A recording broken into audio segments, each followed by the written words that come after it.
Fala pessoal, eu me chamo Arthur Leitão, sou urologista e eu vou me apresentar brevemente para quem não me conhece.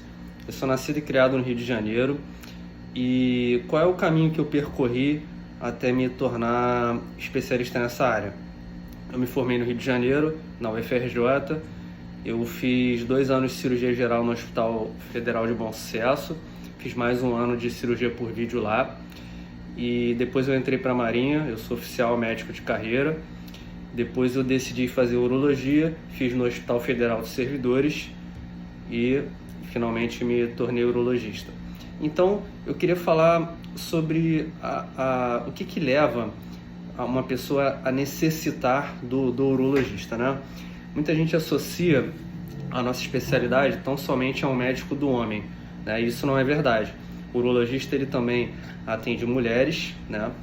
As mulheres têm os mesmos problemas nos órgãos urinários que os homens podem ter, como pedra nos rins, tumores nos rins e na bexiga, ou uma pedra que saiu do rim e entupiu ali no ureter, vai ter aquela dor lombar. No caso vai ser necessária uma cirurgia de urgência, né? Pode ter algum sangramento na urina, que pode vir tanto do rim, pode vir de uma pedra ali nesse canal que é o ureter, pode vir de um tumor na bexiga. E as mulheres também estão suscetíveis a problemas como infecções urinárias de repetição, perda de xixi, às vezes uma bexiga hiperativa que contrai demais. São condições que são mais associadas ao sexo feminino. E elas podem estar ligadas também à menopausa e o período pós-menopausa. Agora, por que o homem deve ir ao urologista? Em geral, homens a partir dos 45 anos precisam fazer aquele rastreio para o câncer de próstata. Por que isso é necessário? Porque o câncer de próstata é uma das causas mais importantes de mortalidade entre os homens. E é um tumor que, se você diagnostica numa fase tardia, esse tumor já pode se apresentar com metástase e esse homem ter muitos prejuízos. As metástases principais são para os ossos, né? E eventualmente pode ter até uma metástase para a coluna. Já vi pacientes evoluírem até com paraplegia por conta de câncer de próstata não diagnosticado e tratado precocemente. Então isso é muito importante. E é importante tanto a realização do PSA quanto a realização do exame de toque, que é um exame barato, simples, não dói, você faz com a lubrificação, com uso de luva no ambiente de consultório, então não tem por que não realizar. Lógico que a gente não pode obrigar o paciente a fazer, mas eu considero muito importante. Eu já vi casos de pacientes com PSA normal, que é aquele exame que se faz no sangue, e toque retal alterado, e aí você vai lá, faz uma biópsia e o paciente tem câncer de próstata. Existem tumores que podem não expressar o PSA, por isso que é tão importante a gente juntar o PSA e o toque nessa investigação. Então essa é a causa de homens a partir dos 45 anos procurarem urologista. Só que, eventualmente também, alguns homens apresentam história familiar de câncer de próstata, especialmente um parente de primeiro grau, como um pai, né, um tio de primeiro grau. Então esses pacientes eles precisam buscar antes, por volta aí dos 40 anos, fazer esse rastreio, né? Por que homens mais novos iriam no urologista? Por algum problema relacionado às vias urinárias, alguma ardência para urinar, alguma espécie de sangramento, pedra no rim, que, como eu mencionei, pode acontecer nas mulheres, né? Então, problemas relacionados ao testículo, dor testicular, torção do testículo, que é uma grande emergência, que eventualmente necessita de exploração cirúrgica ou para a gente distorcer, ou se aquele testículo já não estiver viável e a gente tem que fazer a retirada e a fixação do outro testículo para que não torça e o paciente não perca os 2 testículos, né? Lembrando que é perfeitamente possível conviver somente com o testículo, tanto em termos de produção de testosterona, potência sexual e tudo mais. Dá para levar uma vida normal, até em termos de fertilidade. Um testículo só dá conta. Assim como uma pessoa que precisa tirar um rim por conta de um tumor ou porque tinha uma pedra e esse rim perdeu a função. Por isso também é importante a detecção e tratamento precoce de uma pedra ali que desceu do rim e entupiu o canal. Pode ocasionar a perda do rim eventualmente no prazo de meses a anos, tá? Então, basicamente, essas são as razões para procurar o urologista, né? Então, o que é a urologia? A urologia, o urologista é o cirurgião das vias urinárias, mas a gente não opera só rim, ureter e bexiga e uretra, que é o canal da urina, né?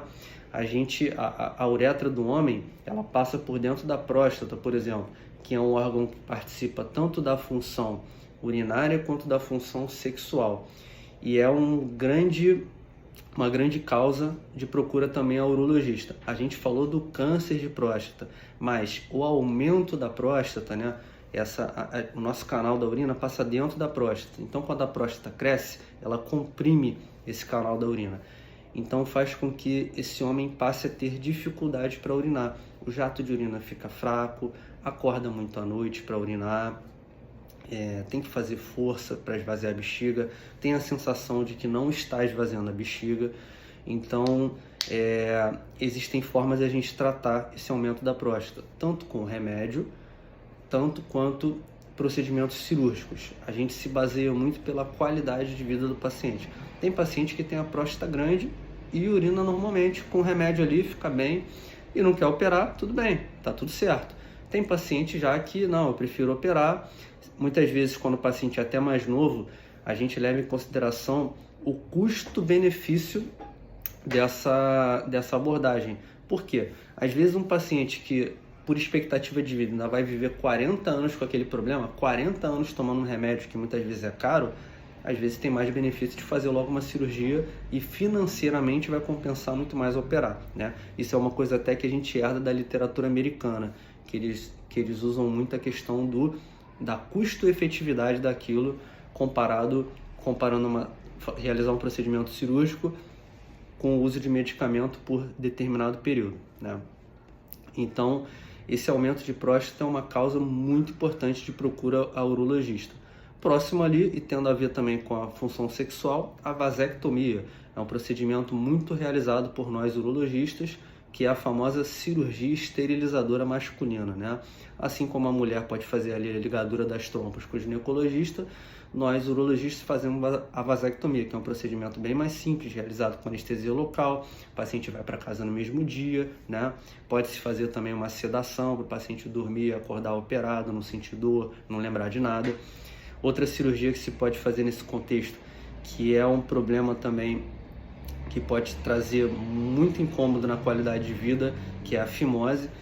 Muitos homens têm a dificuldade de expor a cabeça do pênis, e aquilo ali com o ato sexual pode-se tanto romper o freio, que é aquele cabresto que tem aqui na parte de baixo, quanto causar ferimentos ali, e aquilo vai cicatrizando e vai ficando cada vez mais difícil de expor essa glande. Especialmente em homens diabéticos, existe uma condição que é o líquen masculino, que é a balanite xerótica, que fica uma dificuldade ali de expor, aquela pele vai colando e muitas vezes pode até obstruir o fluxo de urina. Então esse é um problema que tem que ser detectado precocemente e resolvido com cirurgia. Também é importante o controle do diabetes.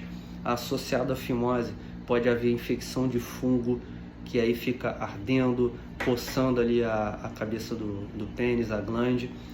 Então, existe uma gama de problemas que podem ser resolvidos no urologista. Então, esse vídeo aqui é para situar mais ou menos por que é necessário buscar urologia e o que a gente faz, né?